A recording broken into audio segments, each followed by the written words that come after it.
We continually get calls on the Ramsey Show every day, and people are saying, hey, we make $150 a year, we make $190 a year, we make $250 a year, and we are broke. You can make a great living with $75,000, and you can also be broke making $150. It all depends on your behavior and your habits. Because when you think of a millionaire in your mind, you think, well, generational wealth, they got things handed to them. These are everyday people. The top 3 careers were engineer, accountant, teacher. These are normal jobs that are accessible to many of us. We did the largest study of millionaires ever done a few years back. It was called the National Study of Millionaires. And one of the interesting things is they were...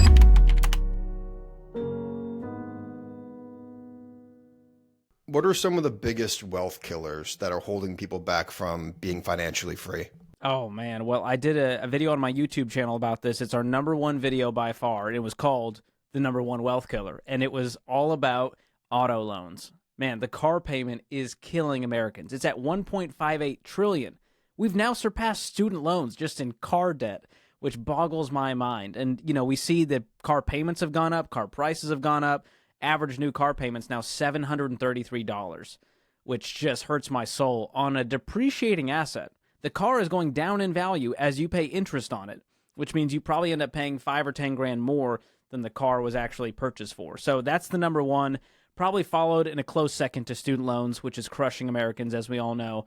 And third, probably credit cards. We're now over $1 trillion in credit card debt as a nation, and we've lost our minds when it comes to payments. Out of all of those, what do you think is the most underrated, the one that people may not be aware of that's really holding them back? Maybe something small? Well, the idea that we look at payments instead of the total cost of something is sort of the underlying issue. And I think because of that, credit cards, buy now, pay later, anything where you're just like, I'll put it on the tab. And largely this is lifestyle purchases. It's not the big important things. It's not the mortgage or the degree.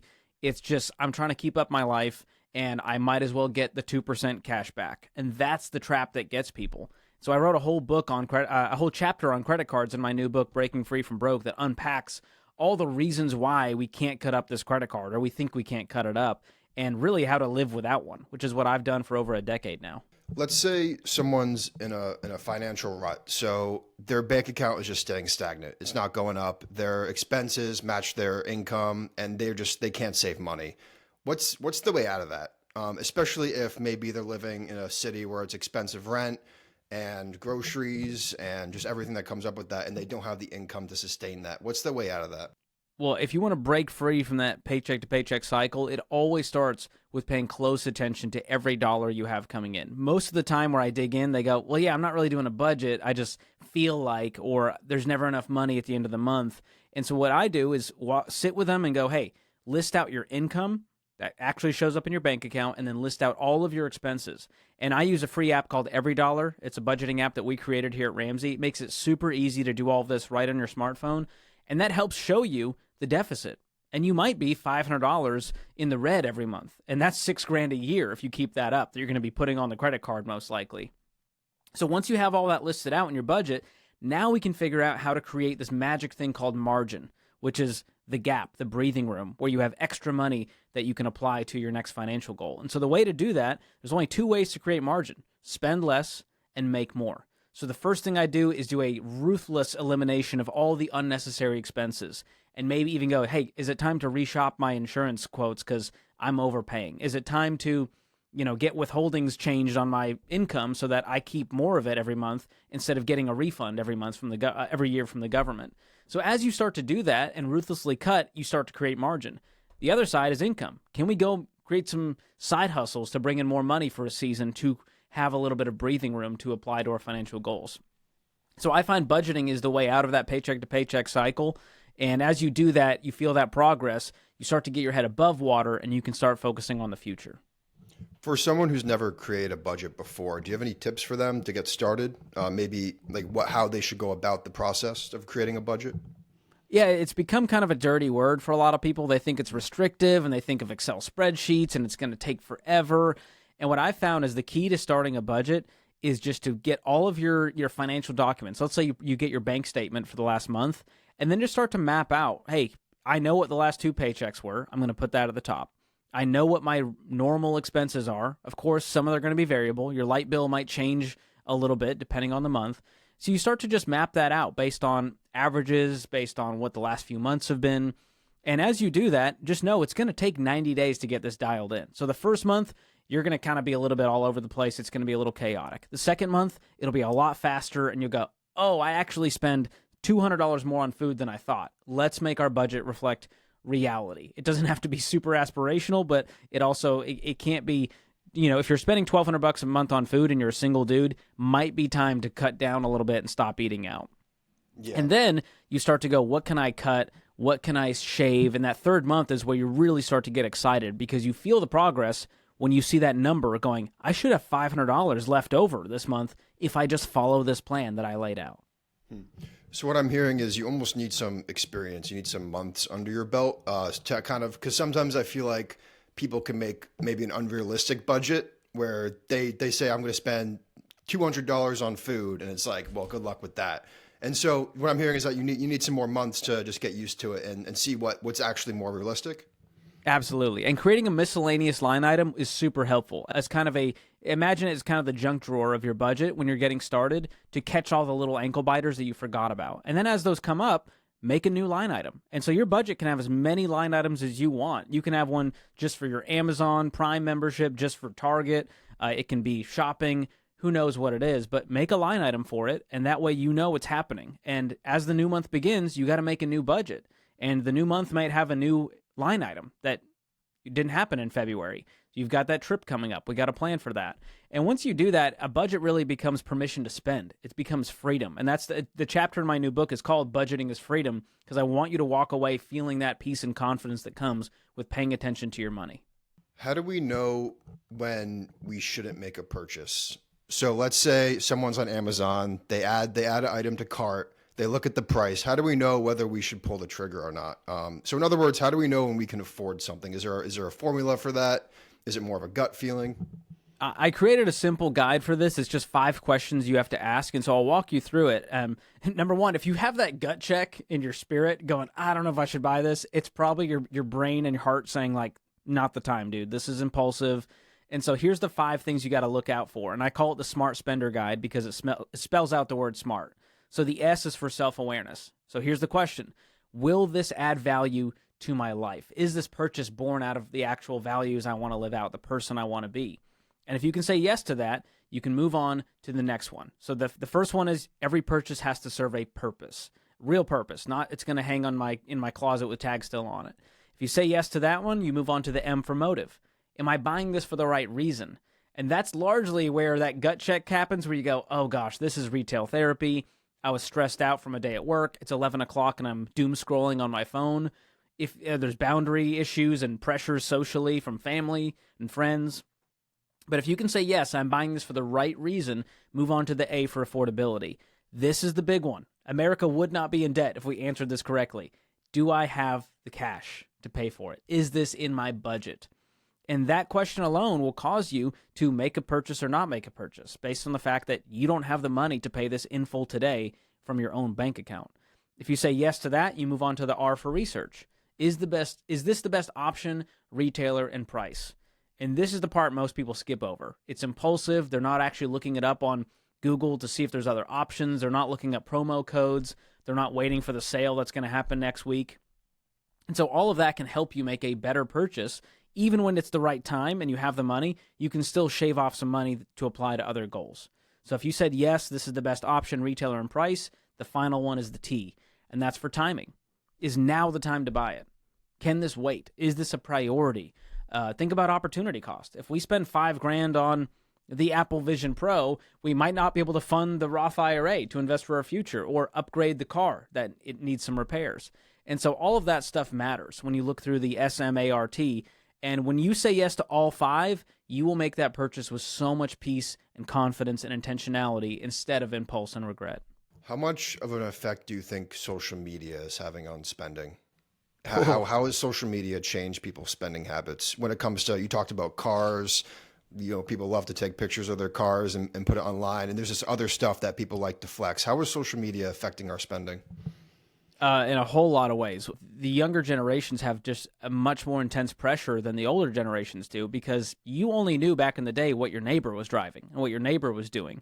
Well, now we know what everyone in the world is doing, including all of our friends and family.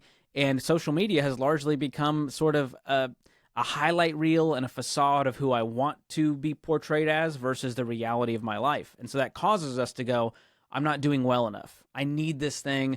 The influencer just showed me why Stanley Tumbler is the tumbler I need to have. And all of a sudden it becomes a worldwide trend.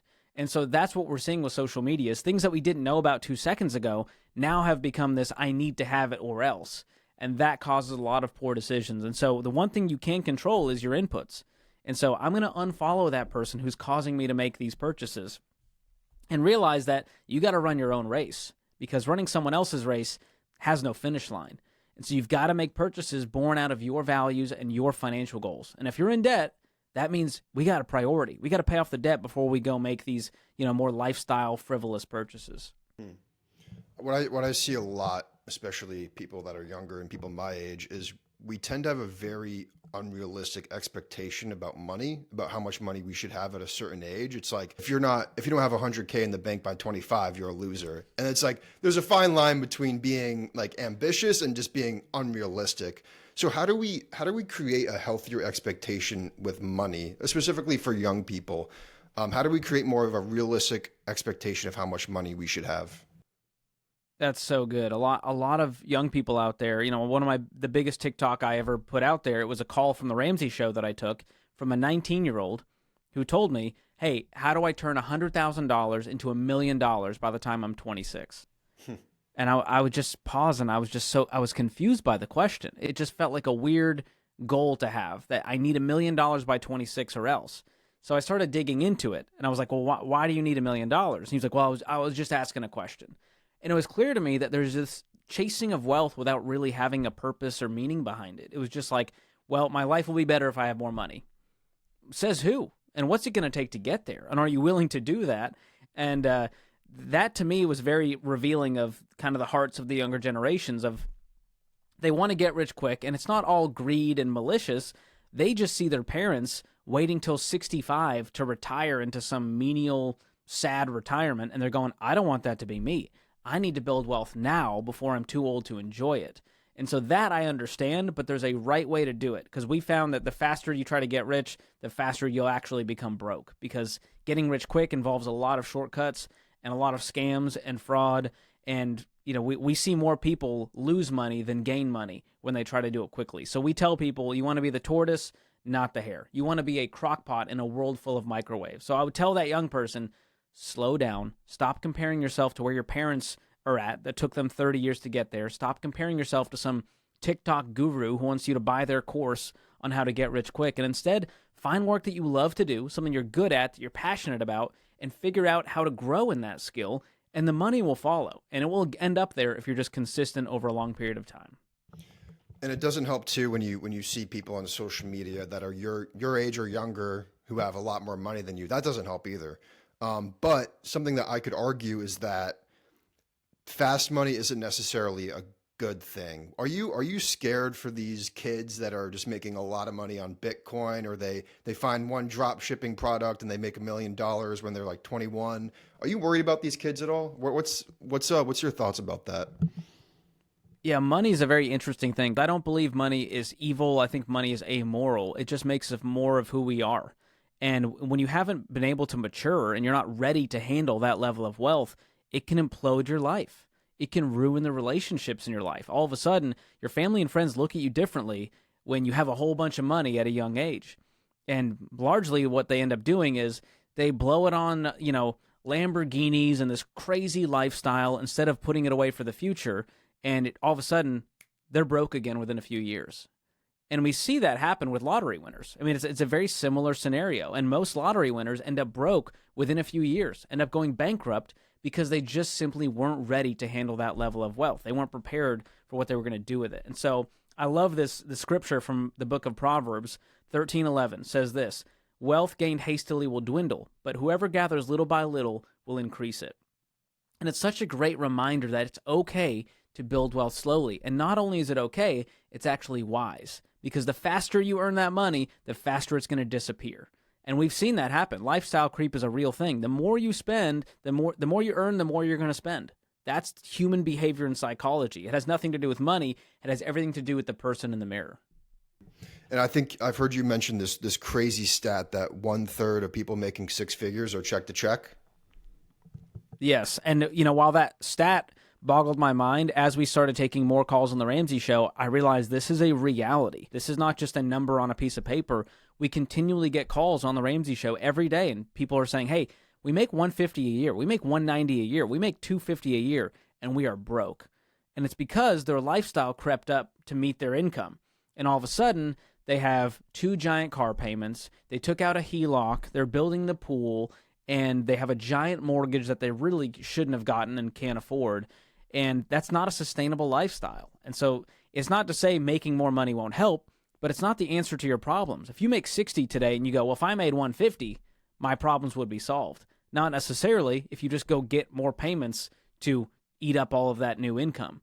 And so that's what we're seeing largely. It's you can make a great living with $75,000, and you can also be broke making $150. It all depends on your behavior and your habits. How do we improve delayed gratification? Because I feel like that might be, like you said, buying that expensive car before you can. How do we get better at delaying that gratification? I think the ultimate antidote to this kind of instant gratification life and how to get to delayed gratification is contentment.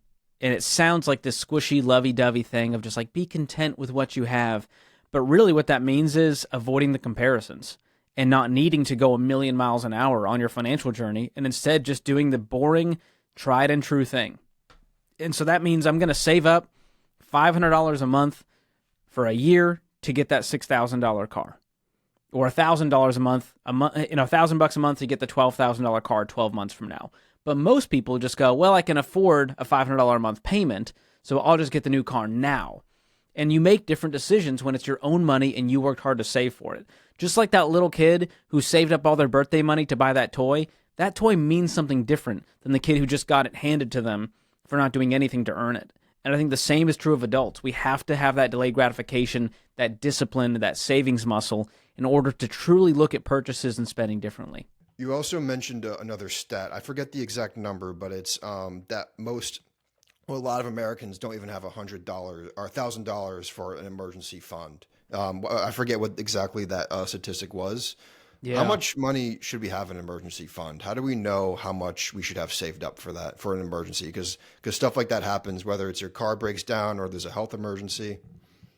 That stuff happens all the time and people aren't prepared. And what they do is they go put it on the credit card or they borrow from their 401k and they just see those as kind of backup options. And it ends up causing them to have new payments down the line. And so we know that 4 out of 10 people have zero in savings, which is really scary to me. That's almost half of Americans who are like, if something happens, I got to go put it on the credit card at 22% APR. And so the right amount for the emergency fund varies based on where you're at in your financial journey. If you're just getting started, you have consumer debt, just try to save up $1,000 really quickly. In less than 30 days, find this money. Sell stuff, get the side job, cut all the unnecessary expenses, don't eat out. And most people can find $1,000 in 30 days if they really go for it. Some people already have that. So once you focus on that, the next step is to get out of all of the consumer debt using the debt snowball method. And then once you're out of the debt, that's the time to fully fund that emergency fund to 3 to 6 months of expenses. That's what we call a fully funded emergency fund, and that becomes a force field between you and life. I call it the never go into debt again fund, because that's what it does. You don't have to reach out to the credit card companies to bless you with the $3,000 when you have that sitting in the bank ready to protect you. So I love that, and that's what helped me go from broke to millionaire and avoid leaking my income into debt and emergencies because I had that money ready to protect me. I'm assuming the answer to this is yes, but I'm assuming there's been a time where you've been very overwhelmed with your financial situation, correct?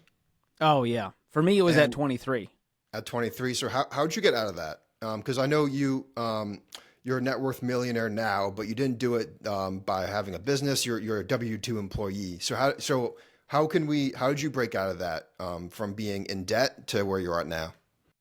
Yeah, at 23, I got my first big boy job. It was my first salary job here at Ramsey. And, I was making an entry-level salary, but I had $40,000 in consumer debt. $36,000 was in student loans, $4,000 in credit card debt. And I had kind of just done what everyone had told me to do. Go to, work hard, go to school at all costs using Sally Mae's Monopoly money, use the credit cards to build your credit and get some rewards, and it'll all work out. And there I was, frustrated, anxious, cynical toward adulthood, angry at the world and everyone before me who told me this was the path, because most of my income that I now had was going towards debt payments. And after rent and utilities and all of that, there wasn't anything to show for my hard work. And so that got me really angry. And you get that lump in the throat, pit of the stomach feeling, knowing that that money stress is just right there. Every paycheck, you know, it's going to go right back out. And so I was tired of that life, and I knew that there had to be more to this adulthood and you know, having a life of joy and options and margin and meaning. And so that's when I followed the Ramsey plan. I went through Financial Peace University, our 9-lesson flagship money course, and it sort of just like ripped the veil off of this toxic money system, this matrix that we've all fallen into. And I realized that debt is a thief. And if I could get rid of that debt in my life, it would free up those payments and allow me to invest for the future instead of paying for the past. And so in 18 months, I got rid of that $40,000 in debt. And over 10 years of, you know, getting promotions and investing for the future and meeting my wife here and buying a house the right way and paying that house off early in our 30s, all of that over a decade accumulates to a household net worth of $1 million. But it wasn't overnight, and it took a lot of sacrifice to get there, and I would do it all over again. Something that you teach is the 7 steps. It's like the Ramsey 7 steps to financial freedom. Do you mind just going over those 7 steps and so people can maybe try to implement them into their own lives? Absolutely. These are the 7 baby steps, as we call them, because you got to take one little step at a time, focus, intensity.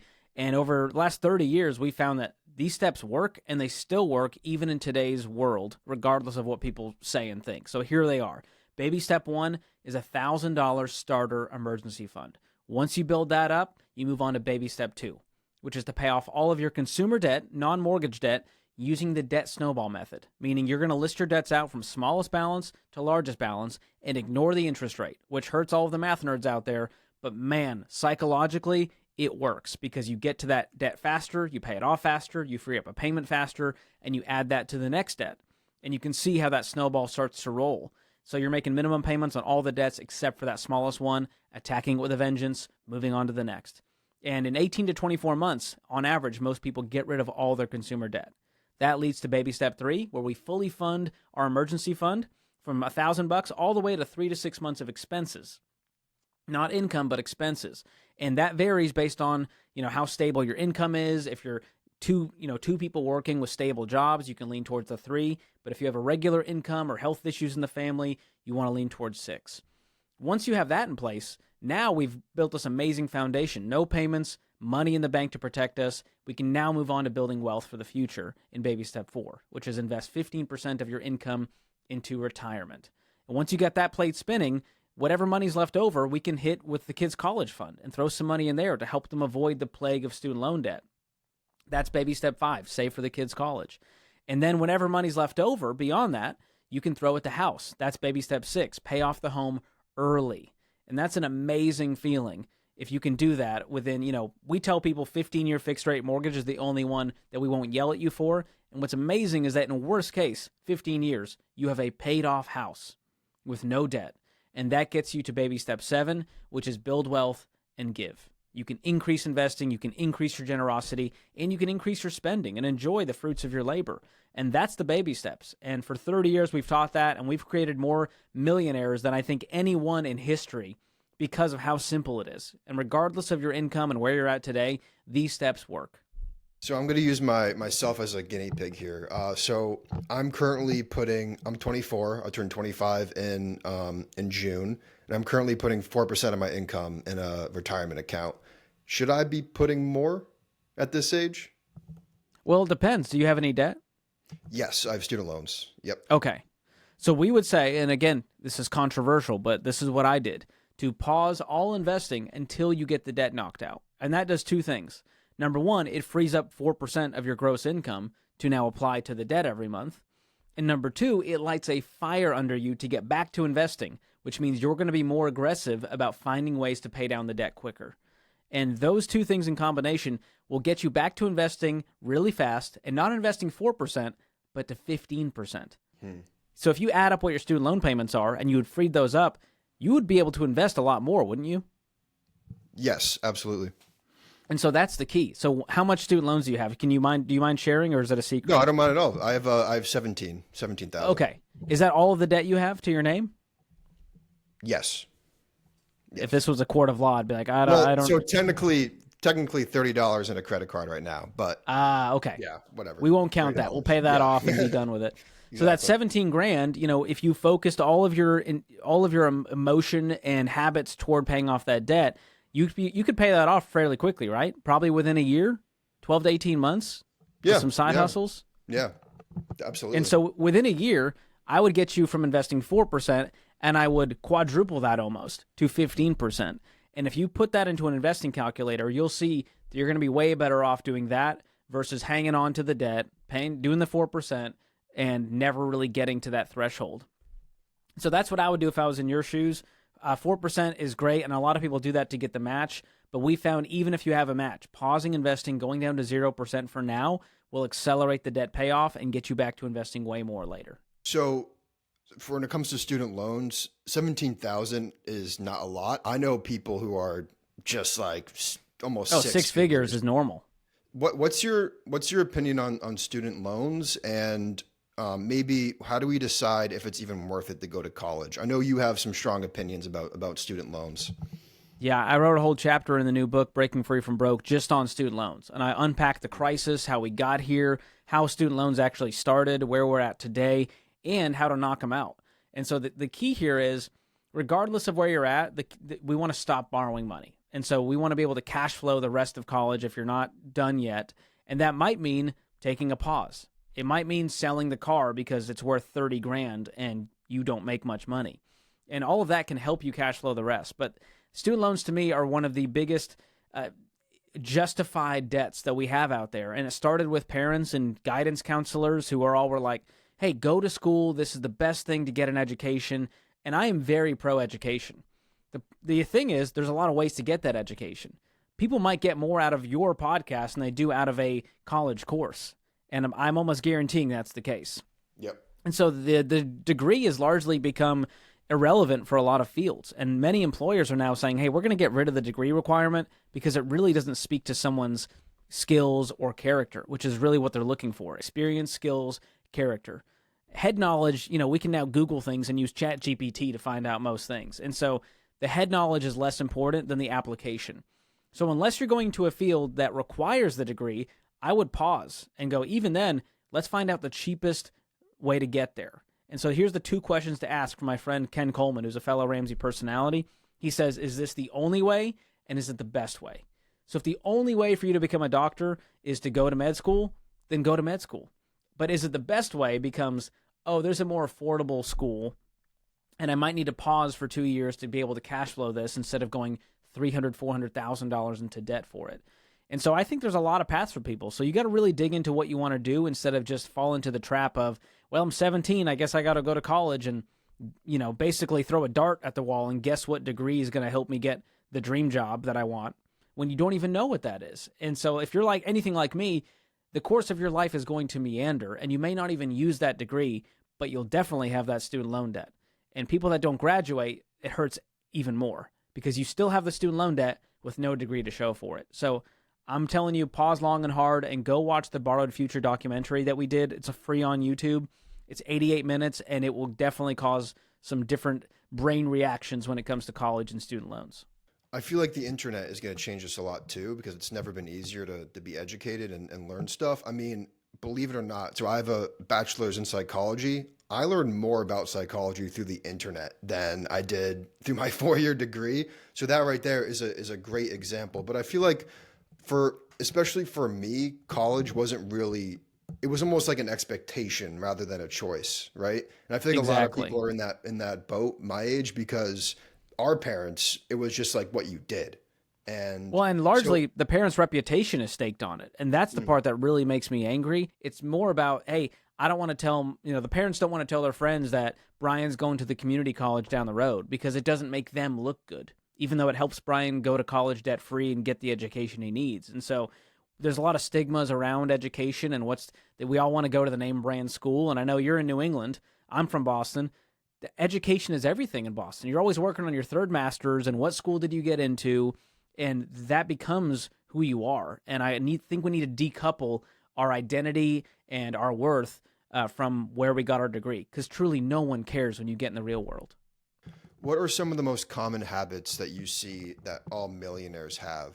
Are there some common habits that all these people have?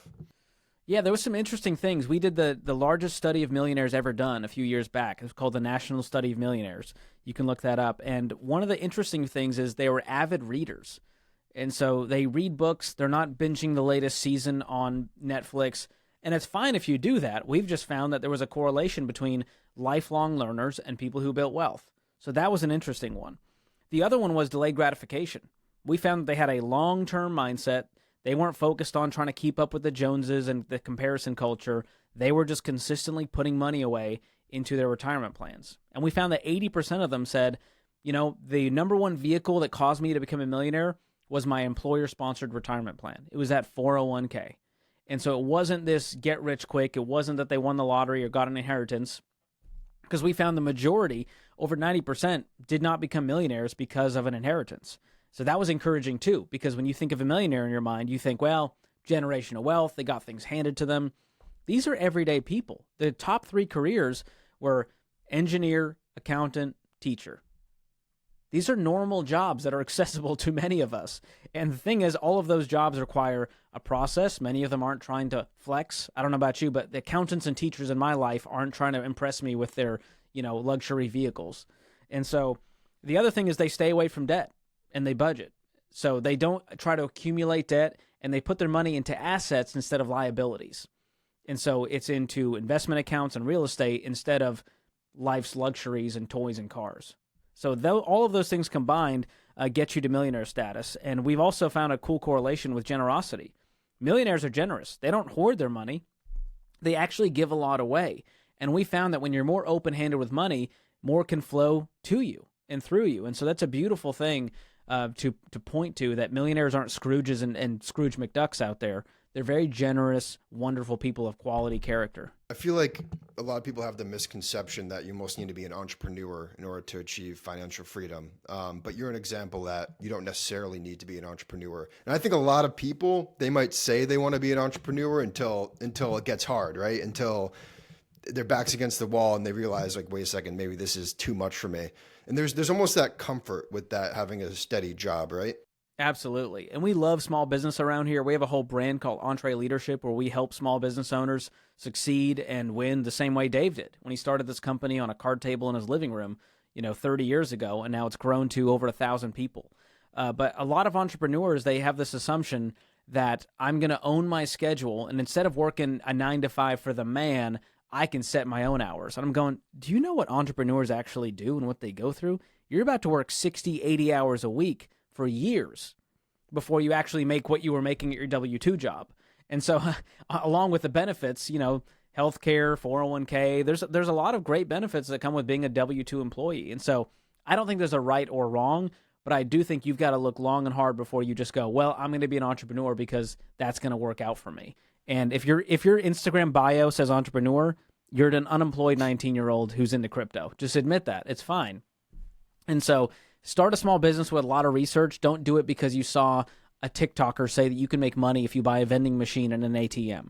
You really got to look at what your skills and passions are. Start small. Do it all with cash. Don't ever go into debt to start a business. Start small and grow from there.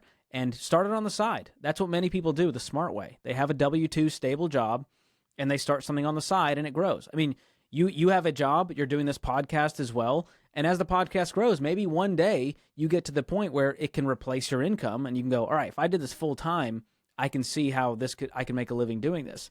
That's the smart way to do it, instead of just jumping ship and hoping. Yeah, and I also feel like, too, it takes a lot of pressure off. That's something I've noticed about me, is that because I have a steady income, it's less pressure to, it's not like I need a video to go viral. And I can argue that pressure being lifted off of me has created more success. 100%. Because you're not desperate.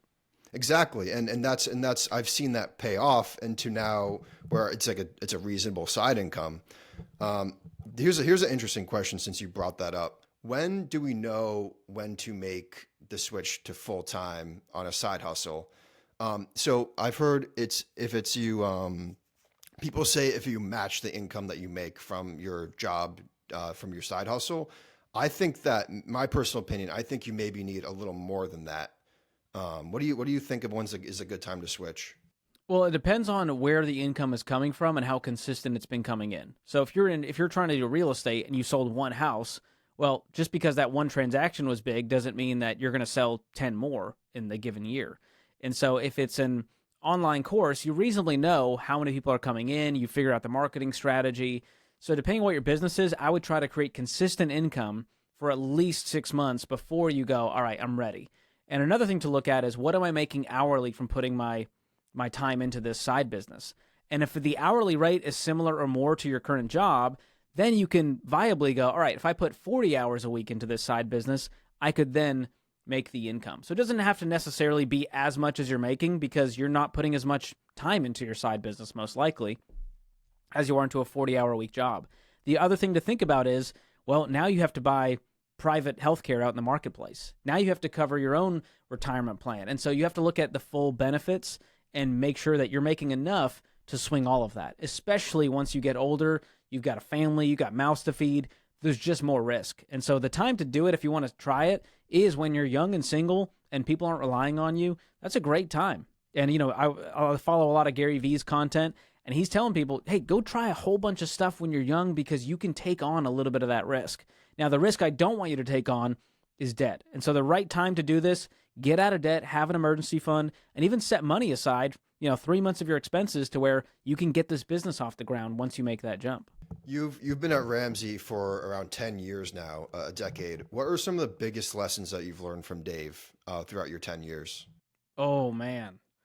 There are so many. I have mad respect for Dave in this company he's built, and getting to know him over the last few years, sitting next to him as we co-host the Ramsey Show has been incredible. So the one thing, Dave is so laser focused on his mission. And I think too many people get distracted. They're taking in too many opinions, and Dave is just so focused. He just wakes up every day, even at, into his 60s now. He doesn't have to work. He hasn't had to work in years. He chooses to, because of the purpose that it gives him to show up every day and take calls on the Ramsey Show and help build this, empire and build the succession plan through personalities like me.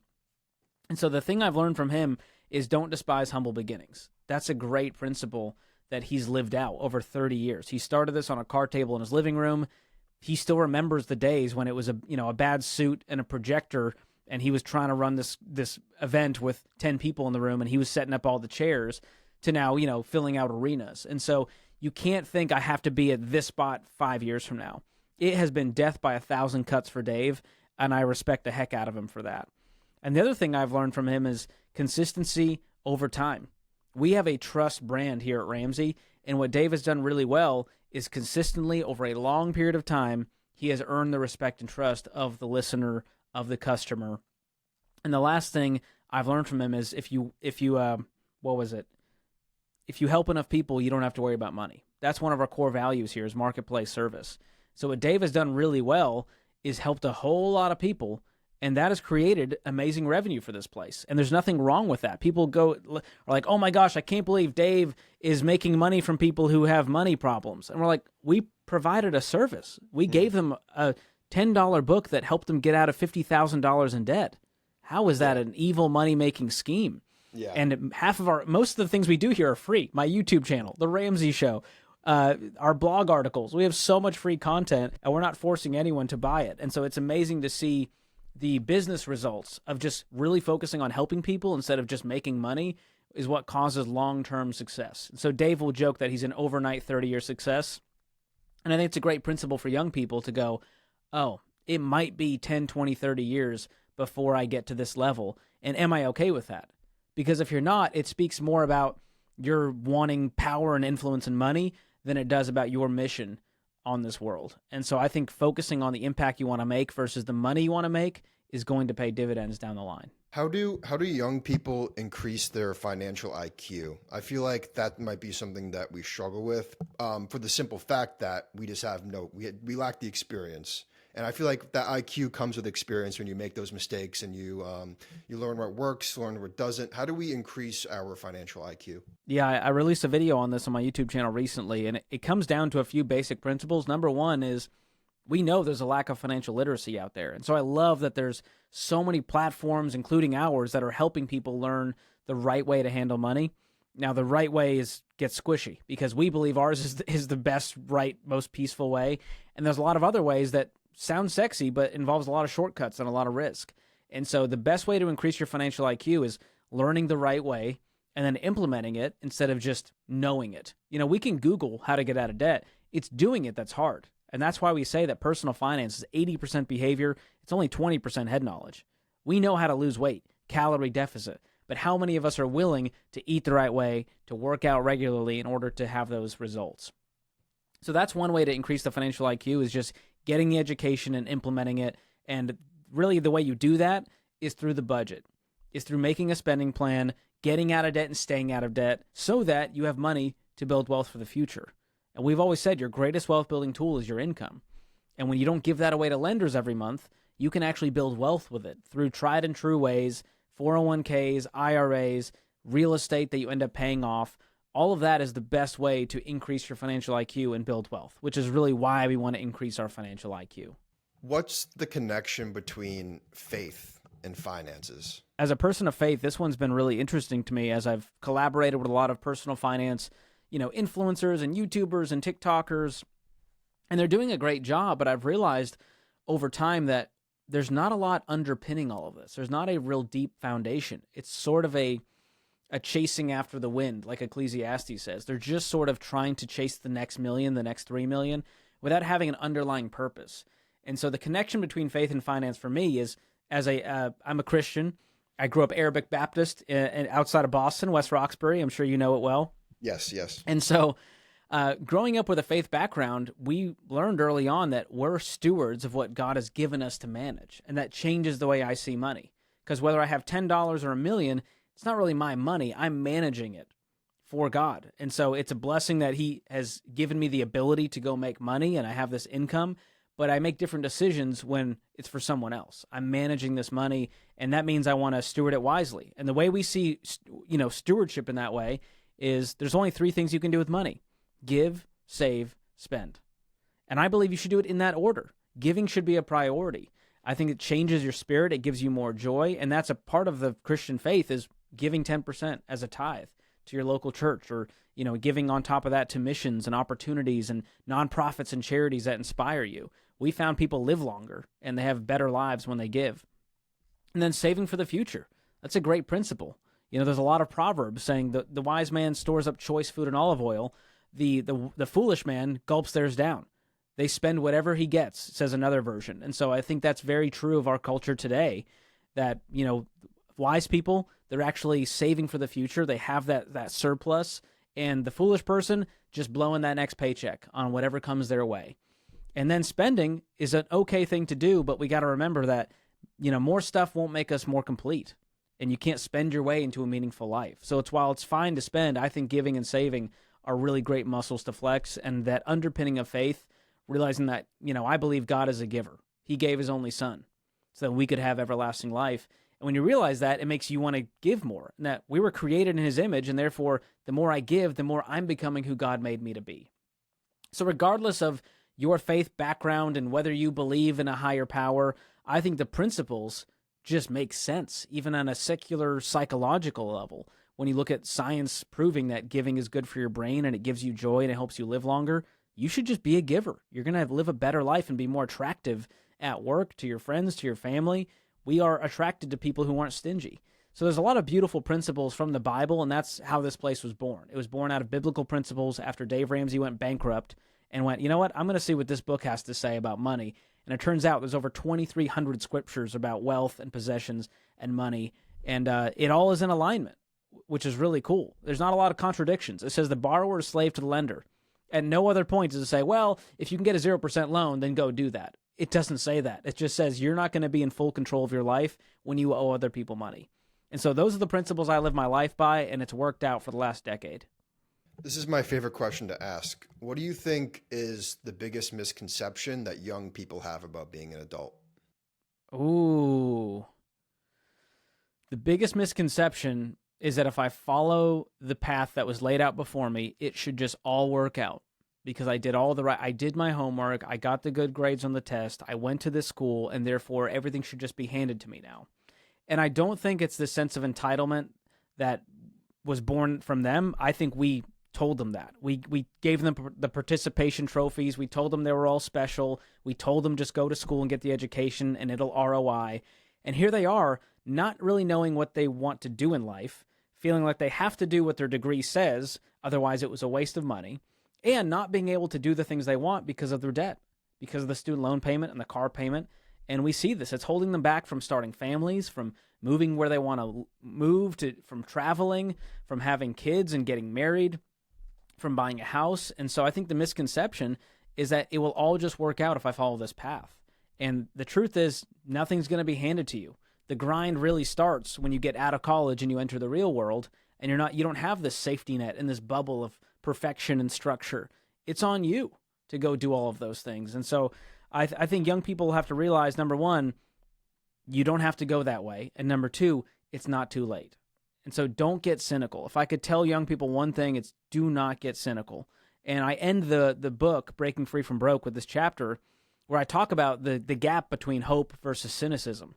And hope is cheesy, and it feels like, oh, what is this really doing? But it's the opposite of cynicism. Cynicism says it's really just negativity wrapped in fear. And that's what a lot of young people have. They're scared they're never going to be able to have their dreams. They're negative towards the economy, towards the generations that came before them that ruined it all. And they have a lot of right to be angry and scared because of what's going on in the world. But they also have to realize that the only thing they can control in this whole mess is that person in the mirror. And so if they can get that person in control their money, their habits, their spending, then they can actually get to that magical thing called hope. And it takes a daily choice to wake up every day and say, regardless of my financial situation, regardless of what's happening in the world, I'm going to work my tail off and I'm going to do my best to create that financial future. And I think those are the people that inspire us all, not the guy on Twitter who's complaining about inflation and student loans. If you had a minute with your younger self, what would you tell him? Oh, man. I think I just want to give him a hug and say, buddy, you're doing a good job. It's not too late.